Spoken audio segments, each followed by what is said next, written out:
Welcome to the Indigenous Entrepreneurs Podcast. Today I have Denee Bex with me. Um, she's the owner and founder of Tumbleweed Nutrition, and I'm really excited to have her here to share her story. So if we can get started, if you could just introduce yourself and then we'll get into the discussion. Sure. Hi, everyone. Thank you for having me, Cecilia. My name is Denee Bex. I am Navajo. I am Nanish Dietitian, Ma'idish Pashin, Dakota Chitni Dishache, Kiaani Dishanella.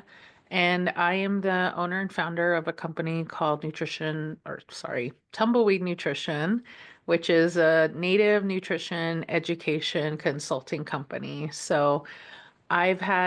I started this company back in 2021 during the pandemic because I needed some source of joy because I worked at the hospital at the time. And yeah, I've been doing this for the past 4 years. The last 2 years, 2.5, 3 years have been full time. And I work primarily with tribal communities, tribal organizations, indigenous food producers, and various grant programs focused on tribal communities. So thank you for having me. Yeah, thank you. So before I get into questions and talking about the business and entrepreneurship, I'm wondering if you could kind of just talk with us about what got you into nutrition in the first place and why did you go into that field? Oh geez, that's taking me way back. Um, I think I went to school at Arizona State University after high school. So I'm from Chinle, Arizona, which is on the Navajo Nation. I went to kindergarten to high school. After that, and after high school or towards the end of my senior year, um, I really actually wanted to be a chef. I wanted to go into the culinary field. And I just really enjoy developing recipes, cooking. Um, those were just something that was fun to me. I'd usually make like family meals at home. And I just like to experiment with different flavors. And so that was the original plan was to go to culinary school and be a chef. However, two things happened. One, I was sent the paperwork to take a loan out for that program, the culinary program, and I saw how much it was, and I was like, "Oh my gosh, I don't think I can do this." It's reality kind of hit, and I didn't want to put my family in that position where, I'm already hit with like a $40,000 loan, barely even, barely in my first year out on my own. So I didn't want to put that on my family to, have that obligation on them to, or at least feel like they should help me with that. And then the second thing is I understood what the hours were like to be a chef. And and I was like, no way, I don't want to, be waking up 3 in the morning to, start the day and have like 12, 14-hour days. So, I thought, okay, maybe being a chef isn't the path for me. So I'll look into something that's food related. Um, so I went to ASU for a few semesters. I was undecided, and I finally decided on a nutrition degree. And eventually, I found my way to the dietetics program because it kind of addressed all the things that I wanted to learn, including like food's effect on the body. I read this article where they talked about, pineapple having vitamin C and how vitamin C can help with, repairing cellular damage. And I was like, whoa, that is so cool. Like my mind was blown. I was like, the things we eat can actually have like an impact on us at the cellular level. And yeah, that's kind of the rest is history. I got my degree in nutrition and yeah, I went back home to Chinle, worked there for a little bit in the hospital, and then I decided to get my master's in public health. And then eventually I got my credential, my registered dietitian credential, back in 2018. So yeah, that's kind of what led me to the field of nutrition. Did you ever think that you would like start up your own nutrition-based company? Was that ever something that you thought about until you actually did it? So even when I was in high school, I wanted to own my own restaurant. I just thought it was really cool, like being able to decide the direction of an organization or company and figuring out all of the logistical stuff. And when I got my nutrition degree, I thought, that wasn't going to happen now. Um, and uh, and eventually I came back around to it. I was like, you know what? This would be a cool concept for a company. So when I worked in the hospital, I worked for 5 years as a dietitian on the Navajo Nation. Um, and it always kept coming up, like this little thought coming into my mind, thinking like, you can have a company. Maybe it's not a restaurant anymore. Maybe it's just another version of something.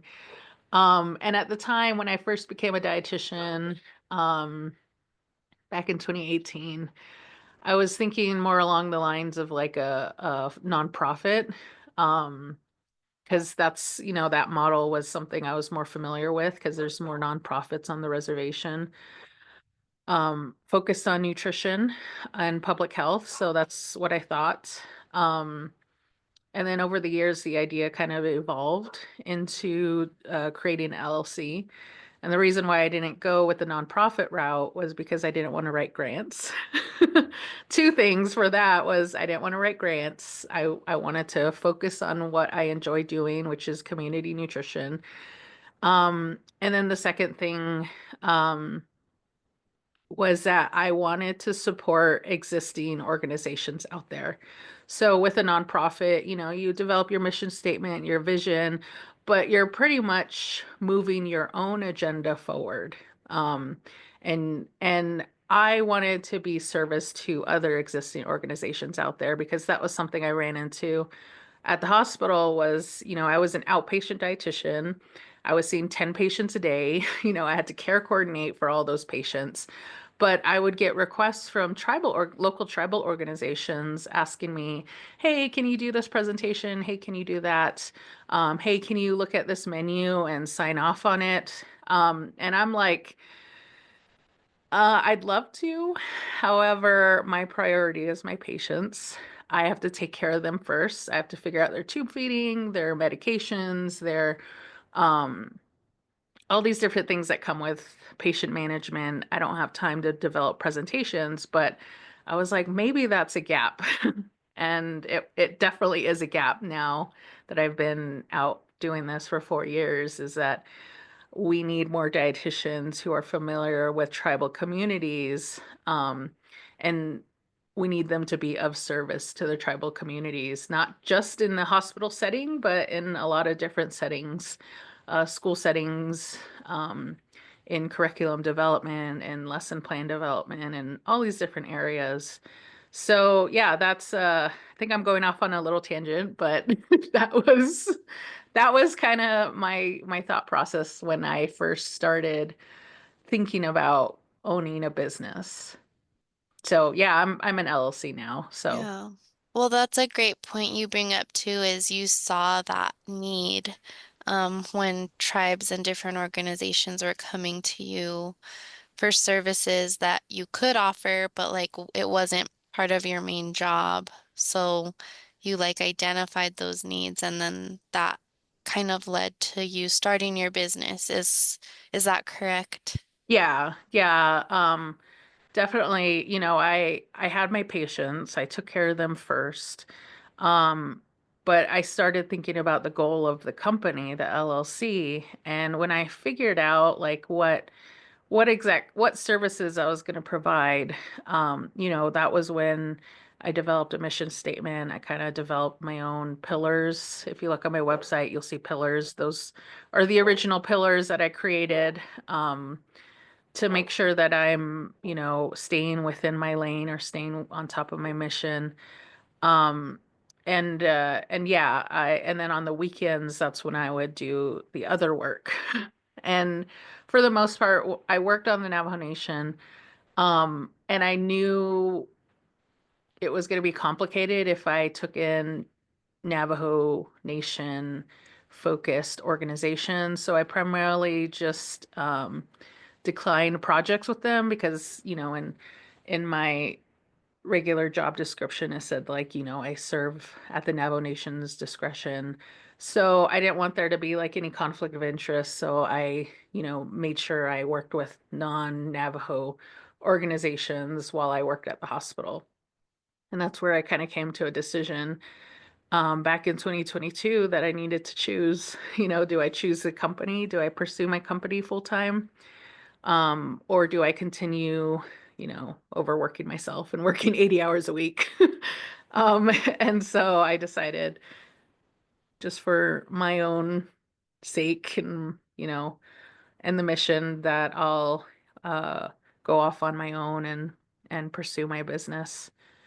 And I've always been a community dietitian.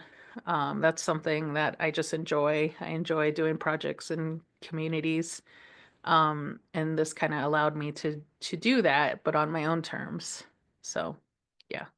And can you talk a little bit about how that's been now that you've been doing it full time for 2 years? Like, um, what have some of the challenges maybe been, some of the successes? Like, what has the past 2 years looked like now that you're doing it full time?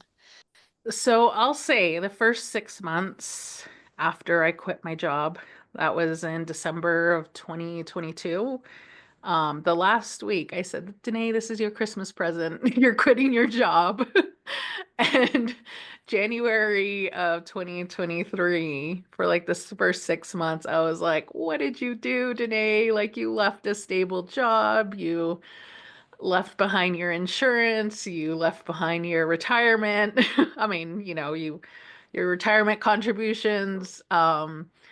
And I was, in silent panic mode, and I felt like that kind of lit the fire under my feet, and being like, okay, I need to come up with a strategy to get my business out there. Um, People need to know what I offer, because what I offer isn't it's a new concept, especially for tribal communities, because usually, tribal communities, they know if you want to see a dietitian, you go to the hospital. That's the only time you interact with them. But what I was offering was like, no, community nutrition services on demand, but your organization has to pay for it. Usually, tribal members or tribal communities, they would say, in the first 6 months, I would get organizations who would come to me and ask for me to do something, but they say they don't have a budget. And I'm like, no, like you have to actually pay me for this. And they're like, well, I can go to the hospital. I'm like, well, good luck. It's going to take them 2 years to schedule something if you can get a hold of them at all. And so that was definitely a hurdle that I had to overcome, was like kind of rewriting on the script on how you approach dietitians or what dietitians can do. So some of that the first year was definitely that education with the tribal organizations that I worked with, like you have to pay me for services. This is how an LLC works. And, some organizations, they were like, oh, okay, like we'll put you in the budget. Other organizations would be like, well, we can get this for free. I'm like, well, it's gonna take you 3 years to to at least contact a dietitian. So there was some of that education, and sometimes I still have to have that conversation with organizations about how I don't provide free services. It's free for the community, but it's not free to the program. So if you want a cooking class, I don't do it just for funsies. Like I also have bills to pay.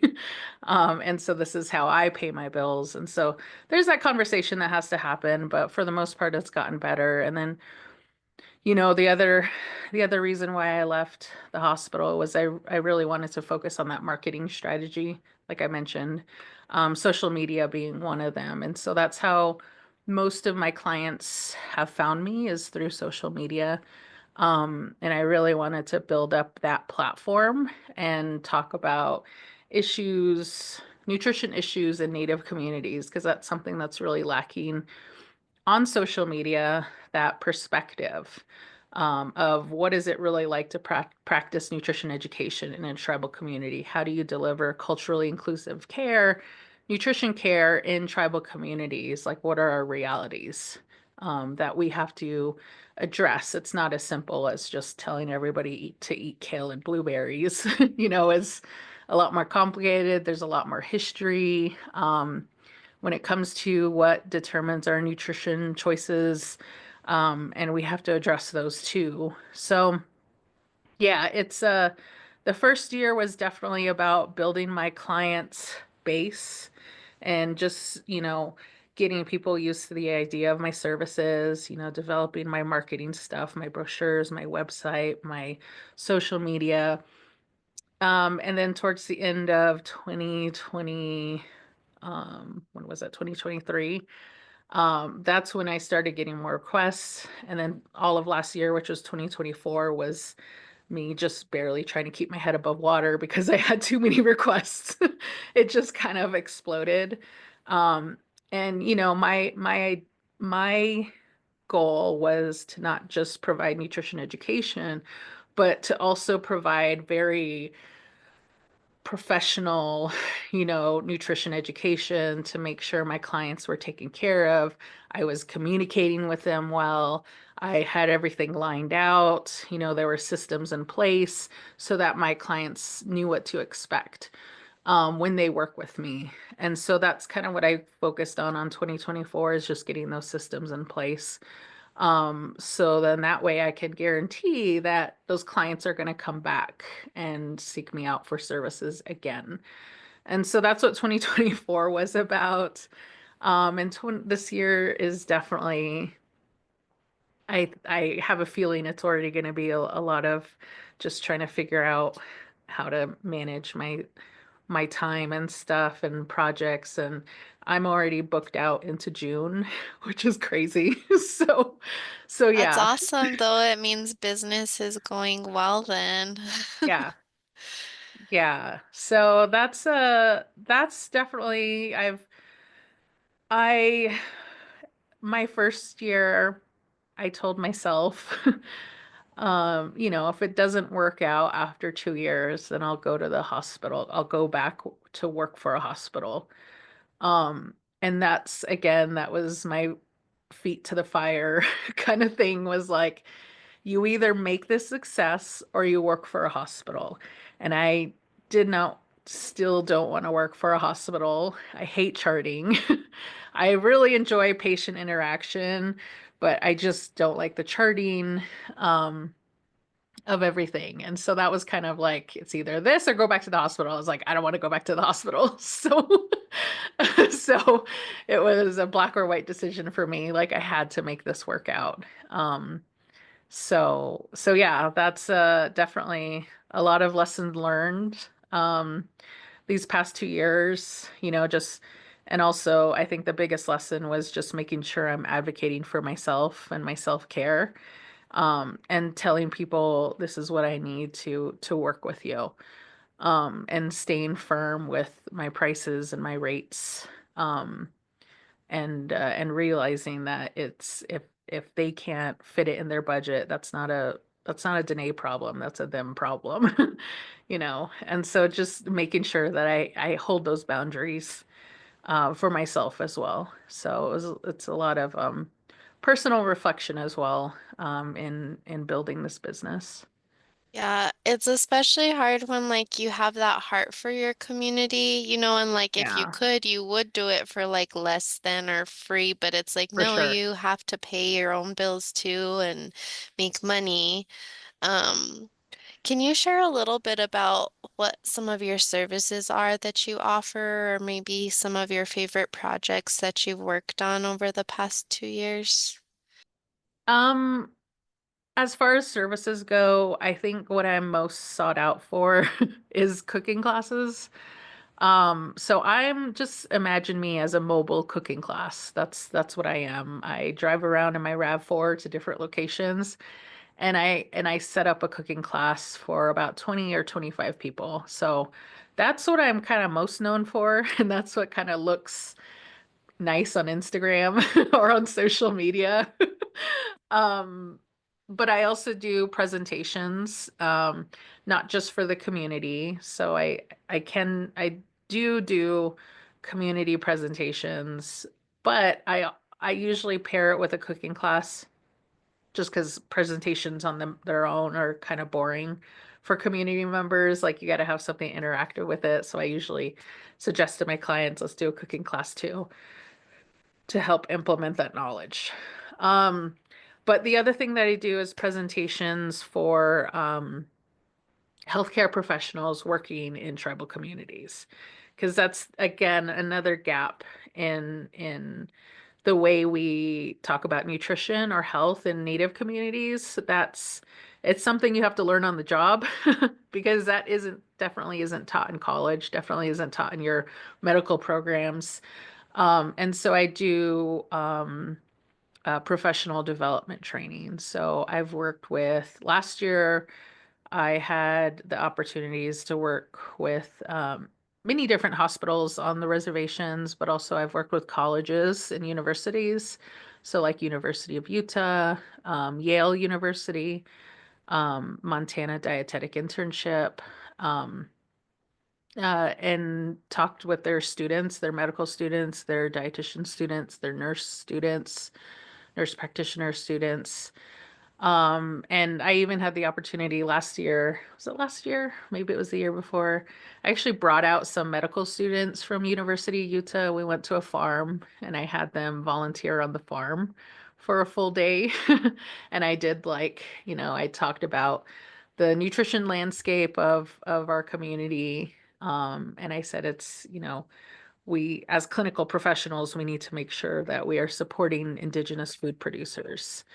And so that was a fun one for me, was bringing out those medical students and giving them that really interactive, hands-on, immersive experience of what it's like working on a Navajo farm. Um, yeah, so that's presentations. I also do menu analysis and development. I sometimes schools and hospitals, but mostly schools, they want to figure out a way to include more indigenous foods into their menus, their lunches or their breakfasts. And so they reach out to me to kind of help them develop that, or if they need new recipes for something. I help schools, mostly charter schools. I like to, um, create standardized recipes using different indigenous foods, and also just make sure that the analysis is done so that they can get reimbursement, like federal reimbursement, using the NSLP program guidelines. So that's definitely one of the issues, is that schools, they don't have access to dietitians on the reservation because there's just not enough dietitians to go around. Um, and at the same time, if you were to get a dietitian from like the city or somebody who's not familiar with the community, um, they probably won't know how to credit mutton stew or nishtiji or blue corn mush or blue cornbread. And so that's kind of one of my other specialties, is that, I look at everything and I do my analysis and I say, okay, this credits for this meal component, and this for that. Because there's guidance out there, but you just kind of have to really be immersed in it to use that guidance. So yeah, I think that's it. I mean, I'm sure I'm missing something, but those are kind of the things, the different things off the top of my head. So I tell people I'm like a one-stop shop Mm, for hmm. all things dietitian, because different organizations need a dietitian in a different capacity. Yeah. Um, so that's what I provide. So kind of whatever people come to you for, like if it's within your wheelhouse, like what you can provide, you're willing to work with them, even if Yeah. it's something that you haven't done like with your business before, if it's something you can provide, you'll work with them. Yeah. Yeah. And that's the way I like it. I like doing a range of different things and using my brain in different ways. That's one thing definitely the hospital was, my experience with the hospital was lacking was like, you're seeing 10 patients a day, you're charting. It was just very routine, which some people thrive off of, but I need to do something different every single day. Maybe one day I'm testing recipe, the next day I'm developing a professional presentation, maybe the next day um, I'm leading a cooking class out on the reservation. So it's I like it like that. Just because I like to stay busy. And yeah, that's whatever any org, if they have a new idea about how to interact with their community, like I'm like, yeah, let's think about it and brainstorm different activities we can do. Now I'm actually venturing into partnering with hospitals to do social media campaigns, nutrition education Wow, social that's campaigns. awesome.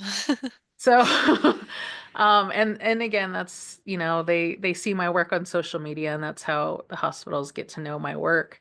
And they're like, "You're really good at social media." And I'm like, and they ask me to do nutrition education. So that's something I'm venturing into. And I dabbled in that a little bit last year. I did get some like pretty big brand names approach me to do stuff through my social media.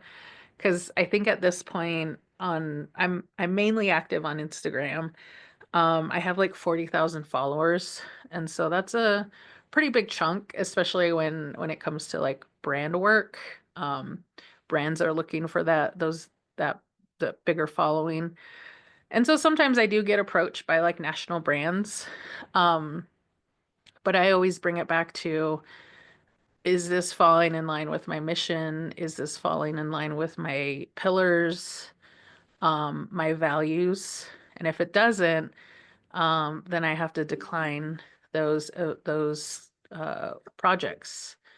And I've, definitely declined some pretty lucrative ones just because it just it didn't fall in line with my missions, which is keeping it local and supporting indigenous communities. And it's like, well, how can I, how is me, um, advertising for a big beverage company supporting indigenous food producers? And, I just have to say, well, it doesn't. So I have to move on, you know? That's awesome though. Like you hold your integrity for yourself as well as for your business. And that's how business should be.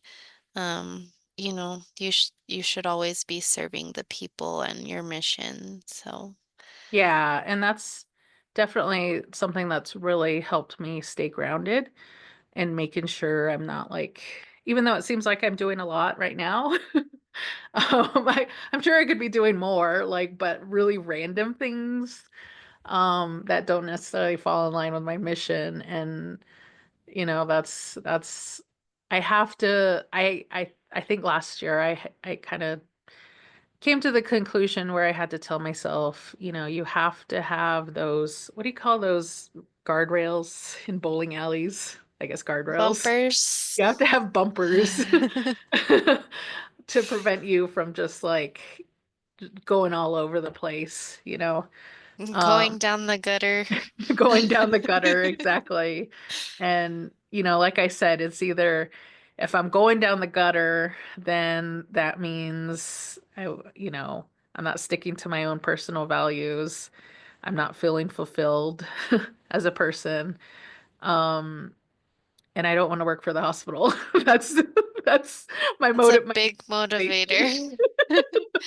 I'm Yeah. sure like there's gonna be some clinical dietitians out there that love, clinical dietetics. And I can see how intriguing it is. There's a lot of really cool projects I did back in the clinic. that that were really cool to see implemented and play out. Mm-hmm. But it was um yeah, it was definitely a lot of learning back then, Mm-hmm. but at the same time it's like, yeah, I don't want to be in the clinic. So- Yeah. I know a lot of healthcare providers who don't like charting. That's a big thing. But I guess this kind of goes into my next question, which is like, how has entrepreneurship and owning your own business impacted your overall life and well-being? Like whether it's in good ways or like not so good ways, how has it impacted your life? Yeah, and what you said earlier about like I want to do this for free. I mean, I would do it for free if I could. That was definitely me. Like it still is me. Like I still want to, um that's kind of why I don't charge community members for my classes because I know, they most people in tribal communities won't be able to afford these nutrition classes if you were to charge the same prices as if you were in the city. In the city, they're charging like $100 per person per cooking class to attend something led by a dietitian. It's like, no way is grandma and grandpa going to afford that. And so that's why I primarily work with organizations. Um, and because that falls in line with my personal values. Um, and definitely like that was something I had to recognize is that I know I can abuse myself if I, don't put up those guardrails for myself. And it did get to that point last year where I was working 12, 14-hour days. It doesn't feel like work. Like, it just feels like fun. I'm going to the res, I'm driving over here, I'm packing for this.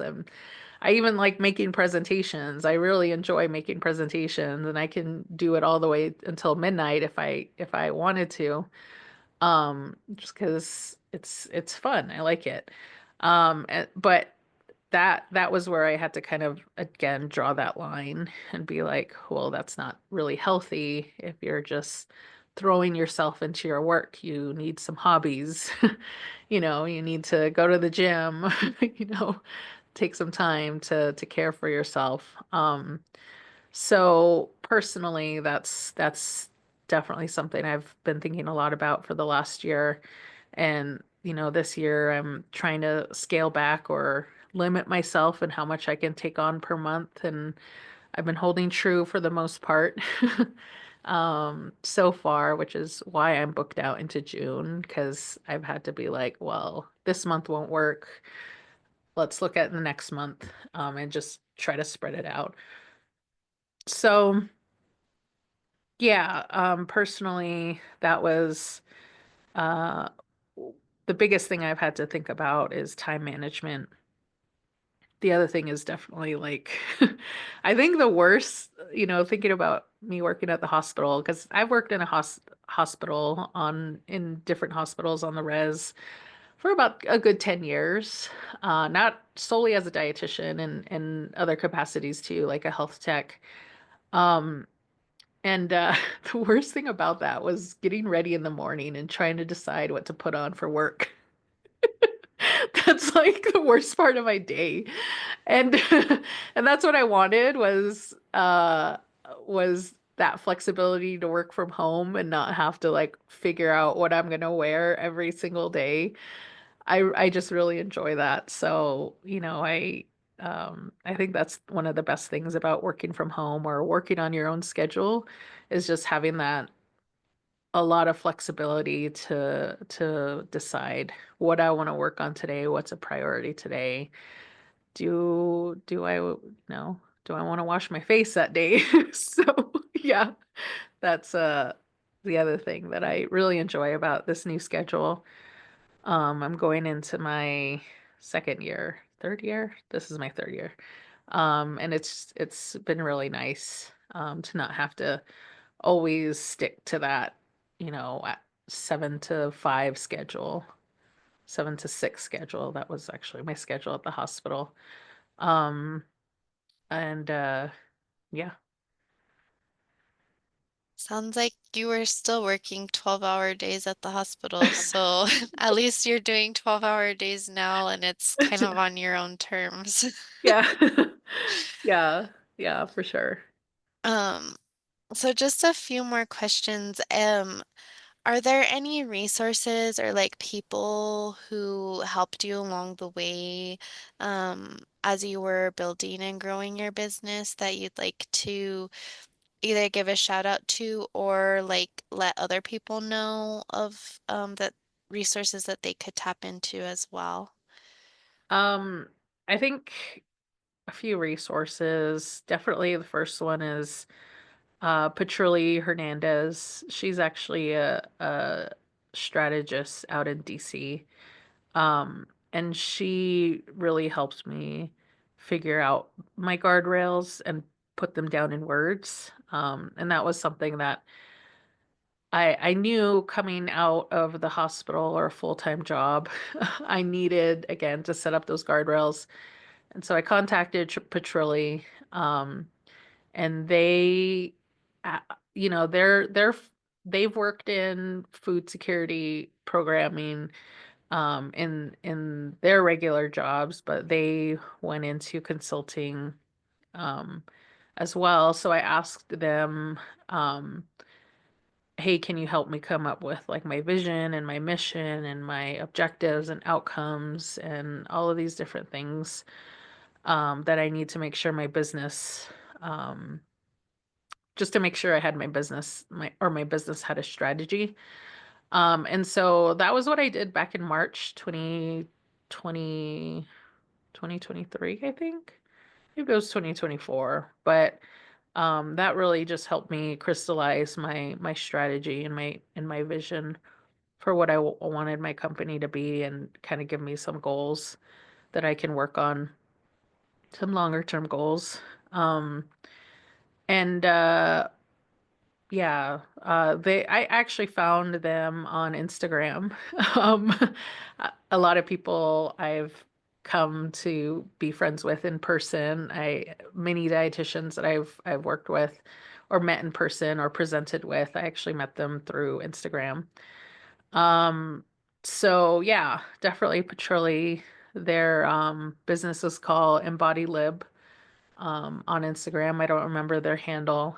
Um, and definitely my bookkeeper. I realized a year into doing my bookkeeping, I I was not a bookkeeper and I needed some help. And I think those are definitely the two things I would recommend to business owners is like figure out your mission and your strategy, your business strategy, and get a bookkeeper. Those are the two basic things that definitely helped me succeed. Um, and other resources, I'm sure I'm missing other people. Um, yeah, I can't think of anybody else. I'm drawing a blank, yeah. So, That's okay. Um, I'm sure, um, there's like always different people that like have probably impacted, but it's just like so many of them that it's hard to like just come up with a whole list off the yeah, top of your head. yeah, off the top of my head, I'm sure I can write them down. But that first year I was out on my own, I contacted many different dietitians actually, thinking about it now, because dietitians who had their own business. Because I just, wanted to get their advice to see what worked. Because like I said, there's not many dietitians who do my kind of work in the area. Like I don't really know of any other dietitians who do what I do, um, specifically focused on tribal communities. So I had to go to other dietitians in other business areas who do brand work, who work with major brands, and ask them like what is their advice. So I had to kind of pick their brains. So yeah, and then people um, and I still do that. I still request for meetings from dietitians that I look up to, and just ask if we can chat about it, chat about what works for them because, I'm sure there's stuff that I can continue to work on and maybe other people have found that solution. So I like to ask around and see what their best practices are. Um, and definitely I've gotten a lot of great feedback and great advice on handling your own business and specifically as a dietitian. Because there's, some of us out there, dietitian entrepreneurs, we're definitely like the black sheep of all the dietitians. Because for the most part, I think the statistics are like something like 98% of dietitians like work in a hospital or something, or 90% of dietitians work in hospitals. So being an entrepreneur and a dietitian is definitely is a different experience. Um, so yeah, there's a ton of people that I think helped me along the way, but I'd have to list them all out. I'd have to write it all down. Yeah. Um, the last question I have for you, you kind of already answered, but if someone is interested in pursuing entrepreneurship but hasn't taken the leap yet, what's a piece of advice or like words of wisdom that you would say to them, whether they're a dietitian wanting to pursue entrepreneurship or just any person wanting to build their own business? I guess going back to, I heard this presentation too, from I don't remember what the guy's name was, but he was he's actually Navajo and he talked about the importance of diversity, equity, and inclusion in clinic settings. And he had brought up this concept of ikigai, which is like a Japanese concept, and where he was like, just figure out your passion and how can you get paid for that passion. And so that's definitely something I've come up with is like, well, I'm passionate about community nutrition. How can I make a job out of it? Um, and at the same time, it's just making sure you're not, again, abusing yourself because trying to monetize your passion, maybe that's not always a great thing. So just kind of understanding your boundaries, but think about what you really enjoy doing and then figure out a way about how to it sounds horrible, but how to make money off of it. And again, like being okay with that, and for me that again, that was community nutrition. Um and that's what I would suggest first of all, and then just start writing down ideas. Um Talking with people about your idea or potential idea just to kind of get a feasibility, like try to get a better idea if it's going to work out. Um, Maybe try to find people who are kind of in the similar line of work, and again, talking with them to see how they do it. And yeah, that's my advice is just yeah, thinking about what you enjoy doing and then talk with people who are in a similar line of work to kind of determine is this something you actually want to do or is it just a fun project? And if it's a fun project, that's fine. Like, do it for fun. Um, you don't have to monetize all your hobbies. That's probably not a very healthy thing too. Um, but yeah, just start writing down ideas, start writing down how you would deliver those services or goods or products. Who's your target audience or the people you're going after, figuring those out. Um, yeah. Awesome. Well, thank you so much for your time and for getting on here and sharing some of your story with us. People listening, if they want to connect with you, where can they find you? So you can definitely find me or go to my website, www.tumbleweednutrition.com. You could also follow my work on Instagram, social media. I'm at Tumbleweed underscore nutrition, or you just type in my name, Denee Bex. Um, I'm also on Facebook, but I'm not very active on there, but I exist somewhere out there. And those are the three main areas you can find me in my work. Awesome. Well, thank you so much, and I'll link all of those in the description as well so people can just access them easily. Yeah, thank you Um, for having me on. yeah, thanks. We'll talk to you later.